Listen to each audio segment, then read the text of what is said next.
Godzilla versus Spider-Man. It's part of this Marvel crossover line. Uh, Yeah, it's the this third this entry. issue, I think, is like the first one that actually like references another issue. Yes, they The, did. They referenced the Hulk fight in this issue because yeah, Peter says, "Oh, the last time I heard about Godzilla, he fought the Hulk," and that had taken place. When was that? Like the 60s, yeah. 70s. So this has been a while. Well, this is This takes place supposed in to the take 80s. yeah, this is supposed to take place yeah after Secret Wars. Yes. It sounds like almost immediately after Secret Yeah, because Wars. he's just getting back to New York. He's got the black symbiote suit, so it's a whole new outfit for him. Uh, it's a iconic outfit, the black symbiote Yeah, outfit for Spider-Man. yeah, Everyone went wild for that back in the day. yeah. It's the coolest Spider-Man costume in my opinion. It's definitely like very like '90s hardcore. Like when they had the black suit in the animated series, like I think it caused like another resurgence of like, oh yeah, the black suit. Um, it, I like. I feel so two ways about the amount of continuity that they reference in this comic book. Yeah. Because if you haven't read like 50 years of Spider-Man comics, you're not gonna know a lot of the references in this book. But, I mean, if you know Spider-Man, you'll generally Yeah, get it. if you know the general gist of Spider-Man, like you get it. Yeah. But like, I mean, these one-shots, like we've said previously when we did the Hulk one, is like they're not like the IDW Godzilla Rivals one shots where you're getting like possibly like 40 pages like this. You're getting a straight up 24-page comic book like the standard, yeah, and they're cramming with that ads in it. with some ads, yes, and they're cramming it in there. Yeah, and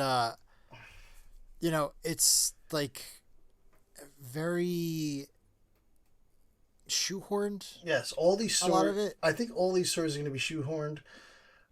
So far, of the ones that I've read so far, I've liked the Hulk one, Yeah, I like and the Hulk one more than this one. surprisingly, I am honestly, I don't know, just never been a X-Men fan, but I kind of liked those two as those are my top two right now. I would say Hulk, X-Men, and Spider-Man and Fantastic Four are kind of like tied there for third. Yeah, I mean, if we are gonna have these stories like interconnect and then be loosely brought together, maybe at some point, Yeah. I would just appreciate on the first panel, just put a New York 1982 or something in the corner, so we can establish some sort of timeline Yeah. here. Instead of just guessing Yeah, when like, this stuff's happening. yeah, I mean, Like, like, oh, I have to go Google when Secret Wars took place now. yeah, it was like an '80s thing. Yeah, like I know it's like, you're probably gonna get hate from like any comic book fan that like is really reading this, but like I haven't gone back and read like 40 years of Spider-Man comic books. Yeah. Yeah, and if you're gonna make these stories interconnect, I understand artists, story designers, all that stuff. They all change from issue to issue in this run. It's too much to settle on one design of Godzilla. Yeah. Um, I mean, I guess the Marvel he one is that would be cool. he is growing over the years, so he could change. Could change a little bit. This seemed very like a mixture of like It was a very different design. Millennium, It was yes, very but also a bit cartoony. Like they kind of personified his face a little bit, yeah. almost like a little doggish. If Yeah, I possible, felt like his face was like a snoot. yes, it was very like pit bullish, Very expressive. Yeah, I liked it. I'm not like hating on it, but it was an awesome design. the Hulk one was very Heisei inspired Godzilla design. Yeah, Like it looks like a comic book version of the Heisei Godzilla. yeah, And then this looked like almost like a Millennium era ish Godzilla with like the piping throughout its skin and like the scales being a little bit more prominent. Obviously, it didn't have the same face. It didn't have the lizard face Yeah. that those ones are associated with. But yeah, it's just a mild gripe. Again, these are supposed to be fun, just little one shots. Out of all the designs, it is my favorite, but like you said, it doesn't there's no fluidity of the designs through this series. I mean, they're so, yeah, like you said, some of them are given continuity, other ones are like, I mean, we could go it's a whole multiverse thing, and then we don't know what this follow-up series is going to be that we're getting. I think it starts in the summer. Like, we're not even getting a big pause between. We're getting this Godzilla kills the Marvel Universe style series. So we don't know if that's going to be sequels to this. We greenlit way in advance. I'm surprised they didn't announce it. And I believe the first issue right off the bat is a Godzilla symbiote issue again. So we're getting a continuation of this story, I think. I would assume. Unless they're going to do we're going to do it a second time, a different way. I don't know. I hope they don't. Especially less than 6 months apart from each other. Yeah. Even if it was less than a year from each other. It's a little odd to do. Yeah. But, I mean, we can jump in on this comic book real quick. It's a very simple... Yes. Very simple plot. With a lot of exposition at the beginning for seemingly no reason. I mean, yeah, Spider-Man's always known for talking smack and but I'm like 5 pages in. I'm like 5 pages in, and he's fighting Shocker, and I was like, "Is Godzilla in this book? Like we're a quarter way through this book already." Yeah. It starts off with him fighting Shocker, and he's kind of sort of recapping the Secret Wars a little.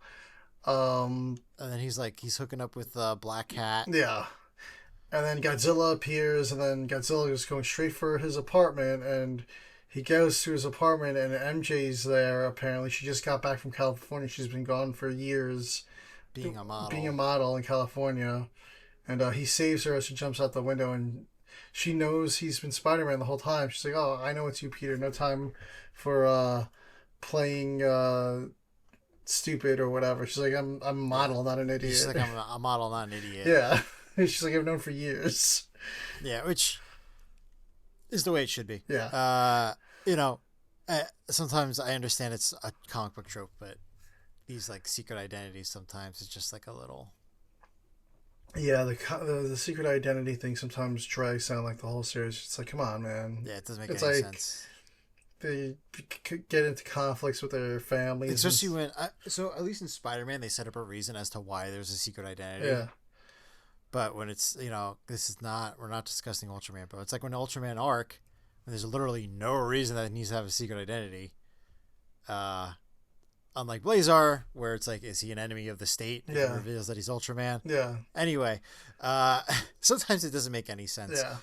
But with this one, I'm happy they just cut out the fluff. And it led to some, actually probably the best moments in the story, because who comes swooping in right next to Spider-Man but Black Cat? And he's trying to play it off hey, how are you doing? And she's like, what's up, lover? And MJ right away is like, lover? And then the two of them are just bickering the whole issue with each other. They're throwing shade at each other's outfits and basically honestly, making fun of they're the best part of this entire story. Yes, the cattiness between the two of them. Yeah. Because just like the Hulk, at least there is one more hit than in the Hulk issue. Yeah. So essentially what happens is Godzilla's rampaging through the city. He's following Spider-Man. Spider-Man's running away from Godzilla. We get a Screonk from Godzilla. It separates the black suit from Spider-Man. Starts going on to Godzilla, because obviously it's found a stronger host. And at this point, Peter Parker's wearing a football jersey and some boxers. And I thought the football jersey was a little weird. I don't know what what the deal with that outfit was. I was like, why is he wearing a football jersey? Yeah, and he's wearing random. Shorts, yeah. So he grabs a woman's blouse and some pants. I don't know if this is his sleeping clothes. Yeah. And he was grabs sweatpants and a woman's blouse off a line, and he uses it as the blouse is a mask.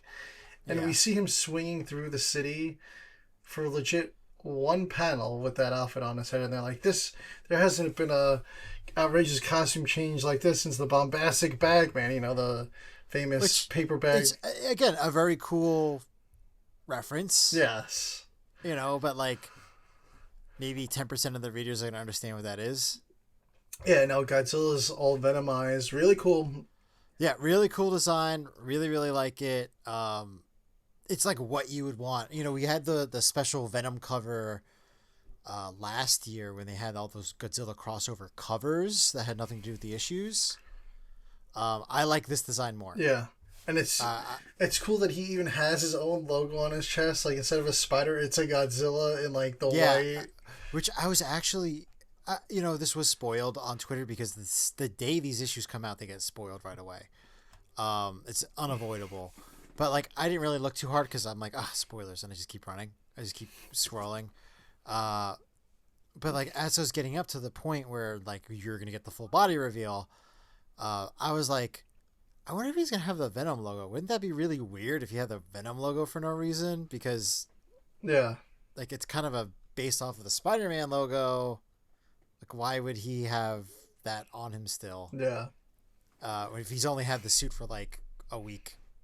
Exactly. Or something. Like, that's kind of strange.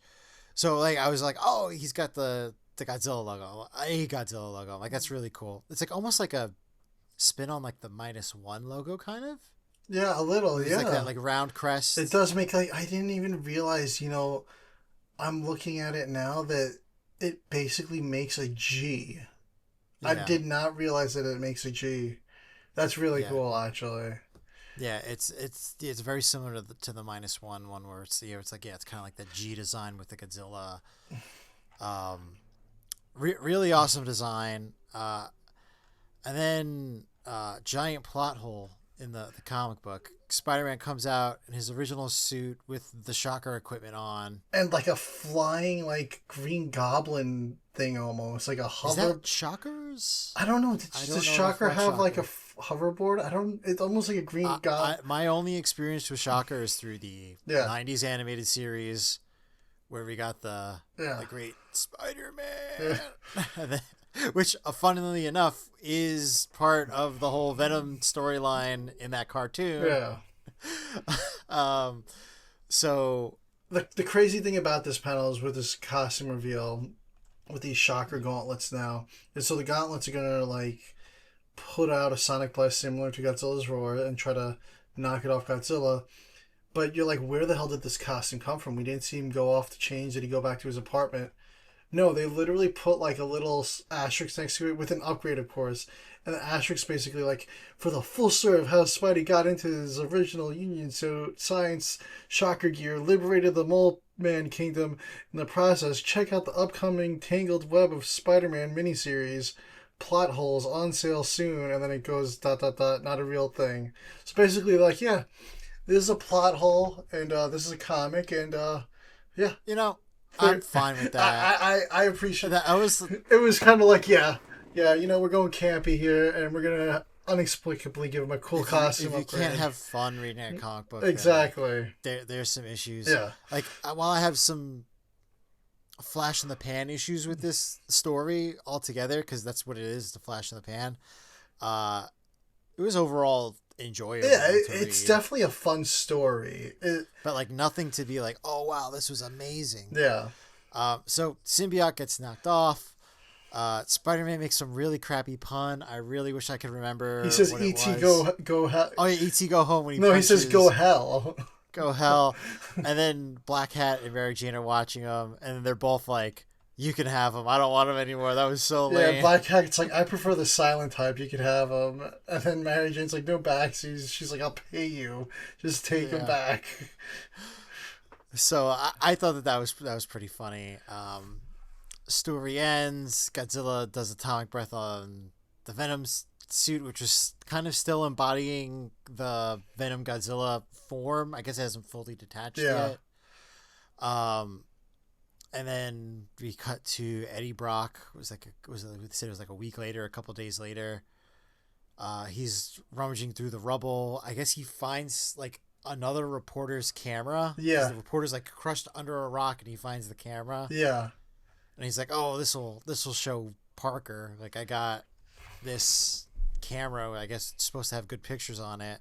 But I mean, Godzilla's irradiation always destroys the film, so technically it should not have good pictures on it. Yeah, technically it shouldn't. If it's actual film, which at that point, yeah, it should be film. Yeah. And then, you hear from the shadows like, "Oh, I can help you with that." He gets engulfed by the symbiote, and then they show off this god Venom. Yeah, and he's got like Godzilla scales, but like it's two on his shoulder where it almost looks like Space Godzilla. And he's got this. Maybe he's going to be in the Supernova movie. Yeah, it could be God Venom. Down. You know what it is. It's Venom 3 is going to lead into Godzilla Supernova. Yeah, that's what's really going to be, what everyone. it is. Yeah, hot off the press. Yeah, you heard it here first. Yeah, heard it here Godzilla first. Supernova is Venom 4 in reality. Yeah. Yeah. we're gonna get Could you imagine though if they just like happened to get like Tom Hardy? I know they already did the cast announcements. Last minute reshoot. Tom Hardy's coming in as God Venom. Yeah. But yeah, I mean, it was a fun story. As we already said, they're going to be doing another Godzilla symbiote story. It could possibly link into like the whole like Black King thing with like the symbiote king stuff. They like devoted like a whole full page panel to Null, to Null, and do we really need to go there for like a one-off 20-page comic book? We need to give a Null one whole page. Yeah. Like, we got one frame of Spider-Man punching Godzilla in this Godzilla versus Spider-Man comic book. And we have just as much time dedicated to a character that maybe we'll see in another series down the line. Like Null's like a pretty new thing as far as I know. I never knew about Null until like the last like couple of years. No, 2 years. Like, yeah. Yeah, like the whole Black King thing. Yeah, I mean, to me, Venom was always just a symbiote. It was a whole hive mind thing, and now we have this Null. I mean, I have been out on Marvel Comics for a while, so yeah, I like vaguely remember. I know he was in the Guardians for a little bit when I was reading. Oh yeah, Venom was when he was Agent Venom. Yeah, he was in Guardians. Yeah. I'm like trying to remember because I remember there was like some type of story like with the Venom homeworld. Yeah. I'm trying to remember if it involved Null. There was a cartoon episode about it. Yeah, there was the Guardians. It was a while ago. Yeah, there was a Guardians of the Galaxy animated series, and they did go to Venom's home planet. Yes. Yeah, like this is like a while ago. I'm trying to remember, and I'm just like, but I'm still like, do we need to like? Yeah, I know. We're worried about Godzilla. We don't really need this, but we'll see what happens. You know. Yeah, we'll see what happens. With perspective, this might be like amazing. It's hot, it's that this stuff like that is more for the Marvel fans than the Godzilla fans. Yeah, it is. It is. It's very hard to be like. Yeah, you want to critique this because you want it to be a good story, but you don't want to go too far because it's like it's supposed to just be fun. Yeah, and exactly. Everyone enjoy it and get their own little highlights. But you do want it to be a little bit more than a cash grab. Yeah, this was. You want to be provided something. Yeah. Yeah, this was a fun one though, especially the whole Mary Jane Black Cat. Yeah, that was my favorite part of the whole story was their banter. Yeah, honestly. Yeah. Fun little story. I like the action in the Hulk one a little bit more in the story. Yeah. I feel like that one had a little bit more meat on it. Mm-hmm. I do wish the Mechagodzillas lasted longer, but yeah. I mean, what can you do?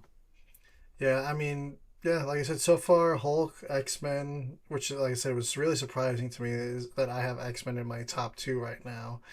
But, yeah, those were definitely my top 2. And I would say maybe I would give this one number 3 in Fantastic Four right now. And then we have Thor and Avengers are the last 2 for this 5-issue run. And then we're going to start the new series. There's been some cover reveals, not a ton yet for that. Like you said, we know the symbiote issues coming. I don't know who else Godzilla will be facing off against, but we will see.